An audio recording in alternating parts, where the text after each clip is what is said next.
สบายดีทุกคนยินดีต้อนรับกับเข้าสู่ช่องของนิก้าอีกแล้วเนาะ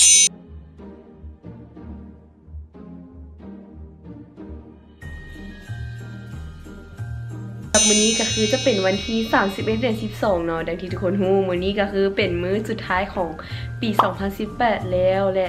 ก็จะเข้าดาวอยู่บ้านเนาะสำหรับวันนี้แล้วก็จะพาทุกคนมาเบิ่งว่าในมื้อเข้าดาวนี้ก็เฮ็ดหยังเลยเนาะบ่ได้ออกไปดินสายอยู่บ้านนี่แหละเนาะนี่เขาจะไปเบิ่งภาพบรรยากาศกันเลยดอนมื้อนี้เขาเฮ็ดหยังกิน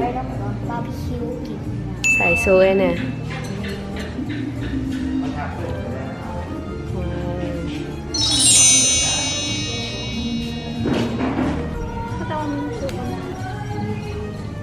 อันนี้ก็จะเป็นกุ้งน้ำปลาสูตรพิเศษเนาะจากทางบ้านเราอันนี้ก็จะเป็น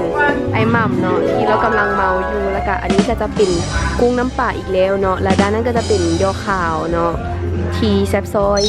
กินแล้วไปถึงซานาเลยยินไปถึงซานาเนาะเขามาต่อที่กุ้งเนาะผสมด้วยน้ำเจลที่โคตรจะแซ่บเนาะแล้วก็หอมด้วยเนี่ยใบสลัดเนาะตกแต่งด้วยหอมป้อมเนาะนี่ก็จะเป็นแม่ครัวผู้นะฮะ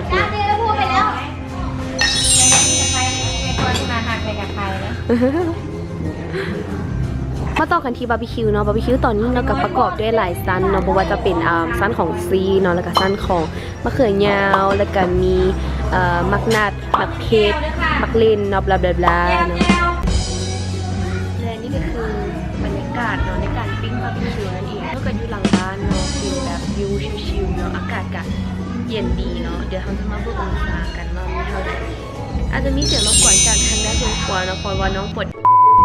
มันองศา22 องศาแล้วเนาะหลังจากที่บรรยายบลาบลาไปหลายแล้วเนาะเขาก็จะมาซิมกันเนาะด้วยไม้คีบทูเนาะต้องโซนำเนาะเพราะมันเป็นไม้คีบหนึ่งเนาะไม้คีบวันบ่ได้เพราะมันมี2 อันจืดโหเนื้อสัมผัสที่อ่อนนุ่มยังไม่ได้กินเลยน่าจะไม่ได้กินเลยมันบ่โฟกัสนะเราต้องโฟกัสมันก่อนจากน้อยหนึ่งทำได้เป็นยังใช่ปะไม่จงเห็นมากอ๋อนะอันนี้แตกมาได้เลยเป็นยังปลาหมึกว้าบอกพูดได้ดิมาเล่นได้แบบกะสำหรับปี 2018 ที่ผ่านมาก็ถือว่ามีหลายเรื่องเนาะที่เกิดขึ้นแล้วก็มีเรื่องที่หนักเนี่ยเรื่องที่เบาเนี่ยเรื่องที่มีความสุขและที่มีความทุกข์เนาะกับปะปนกันไป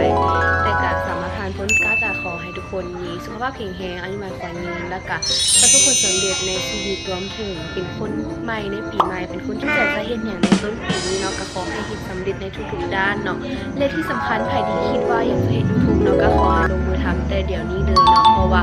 ท่านผู้อ่านผู้เลยว่าท่านจะเป็นแนวใดในมื้อข้างหน้าเนาะถ้าว่าบ่ลงเฮ็ดในมื้อนี้นะเดี๋ยวเราไปฉาบผีในมื้อข้างหน้า